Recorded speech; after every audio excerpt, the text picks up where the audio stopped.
Robert Pattinson. Bonsoir. Merci beaucoup. Vous parlez français? Un petit peu. Un tout petit peu. Merci en tout cas d'avoir accepté l'invitation de TF1 pour nous parler de Twilight. Vous avez fait beaucoup de films avant celui-là qui ont eu moins de succès. Comment est-ce que vous expliquez le Big Bang de Twilight? Est-ce que c'est vous ou est-ce que c'est la magie des vampires et des romans de Stephenie Meyer? I think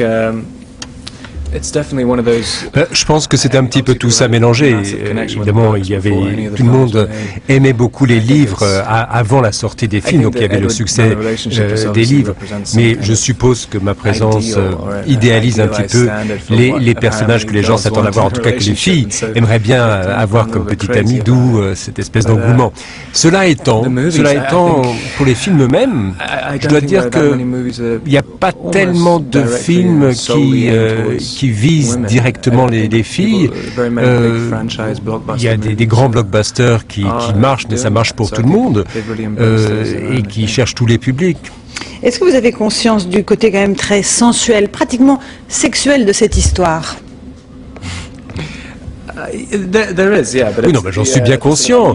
Et c'est ça qui est assez inhabituel dans ce film. Enfin, toute l'histoire est très chaste, très prude.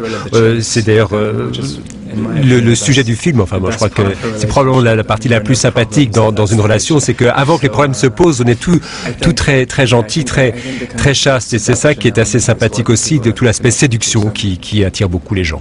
La morale, effectivement, est très puritaine, vous l'avez dit. Vous avez fait aussi un Harry Potter.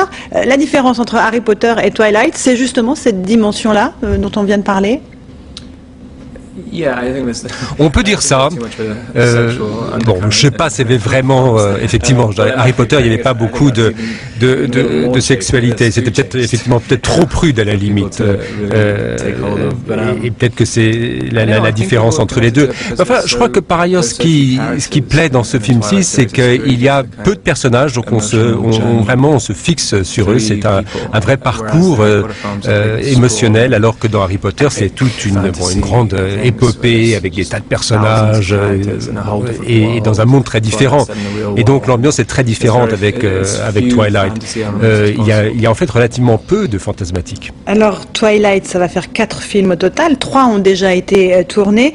Comment est-ce que vous allez vous débarrasser d'Edward, ce personnage de vampire? Comment votre carrière peut rebondir après ça? Peut-être que j'arriverai pas à rebondir justement.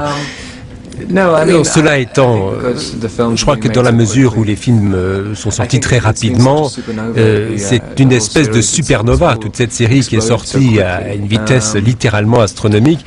Mais je crois que ça va passer, on passera à autre chose. Je crois que les gens ne vont pas y penser longtemps après. Après la fin de la série, je pourrais effectivement passer à autre chose. En tout cas, c'est ce que j'espère. Mais vous savez, je me suis jamais senti vraiment attaché à mon personnage. Moi, j'ai pas eu peur d'être enfermé dans un personnage. Alors on a beaucoup parlé de l'engouement des fans, des jeunes filles, il y a beaucoup de monde sur le plateau ce soir pour vous regarder. Comment est-ce que vous vivez cette quasi-hystérie? Vous avez déjà été agressé physiquement dans la rue par des jeunes femmes qui voulaient s'approcher de vous. Est-ce que vous paniquez face à tout cela? Non, je ne panique que, disons, dans ma vie privée, parce que là, ces situations que vous décrivez, c'est des situations professionnelles. Ça fait partie du travail. Quand on fait un film, qu'on est une vedette, eh bien, effectivement, on fait la tournée des pays, il y a des filles qui vous hurlent dessus.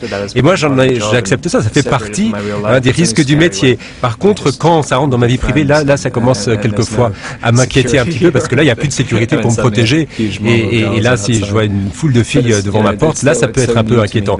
Mais tout ça est tellement nouveau par ailleurs que bon, ça m'amuse plus qu'autre chose. Disons que tout ça, je trouve ça assez ironique, parce que moi, j'ai jamais été comme ça. Moi, quand j'étais gamin, j'arrivais jamais à avoir de copines, et alors maintenant, c'est le contraire. J'ai toutes ces filles qui me courent après. Qui sont justement vos modèles masculins? Est-ce que vous avez des références, je ne sais pas, James Dean, Leonardo DiCaprio?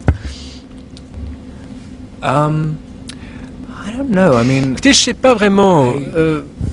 Je n'y ai pas vraiment pensé. Disons que les personnages qui me plaisaient, les emblématiques, remonte à il y a des années peut-être.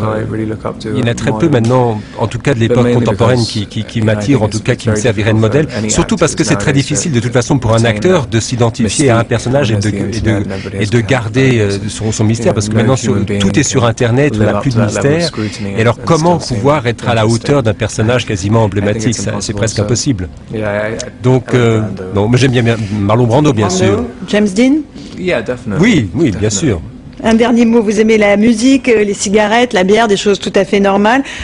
Plus vous êtes hors du moule et naturel, et plus vous vous écartez de cette image de gendre idéal, et plus vous plaisez aux filles. Vous allez continuer comme cela? Je ne sais pas, peut-être qu'effectivement le fait que je sortais un petit peu du cadre, c'est ça qui a fait mon charme auprès des filles. Quand on est dans ce genre de film aussi, on projette une image et un peu désespérée. Moi, j'ai jamais voulu avoir l'air désespéré. C'est peut-être ça qui me tente. De toute façon, j'ai pas tellement le choix. Je serais un peu bête de sortir de ce chemin. Donc enfin, je verrai bien ce qui se passera après. Merci en tout cas Robert Pattinson. Et ne changez pas, je rappelle que Twilight 2, New Moon, sortira le mercredi 18 novembre sur vos écrans. Et puis un autre acteur français, celui-là a été récompensé. Danny Boone a reçu la Légion d'honneur ce soir à l'Élysée. Le président de la République l'a félicité pour Bienvenue chez les Ch'tis, un film qui, je cite, contribue au bonheur national brut et grâce auquel le Nord et la France populaire ont trouvé leur voie. Voilà donc pour ce mardi 10 novembre. Tout de suite la météo complète d'Evelyne Delia. Et puis votre série Les Experts Manhattan. Demain pour l'information à 13h, Jean-Pierre Pernaut. Et on se retrouve à 20h. Bonne soirée à tous.